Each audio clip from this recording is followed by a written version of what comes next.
Naam, uhali gani mwanafamilia wa Mkubwa Media? Kama ni mara yako ya kwanza hakikisha unabonyeza alama nyekundu iliyoandikwa subscribe.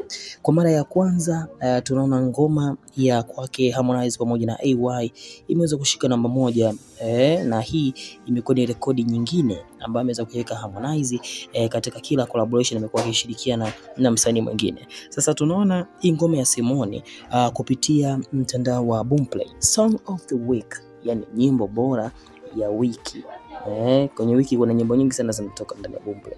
Sasa kwa sasa hivi tunaona namba moja, ngoma inayofanya vizuri katika mtandao wa Boomplay, huwezi kuacha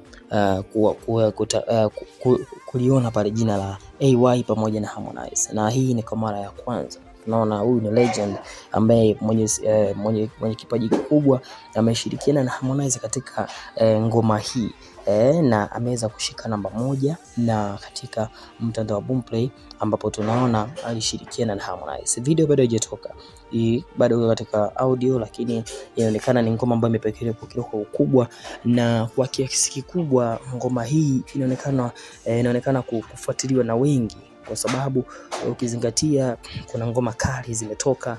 Kwa mfano Diamond ametoa ngoma, wasanii wengine wametoa ngoma, tena Diamond ameweza kutoa ngoma mbili.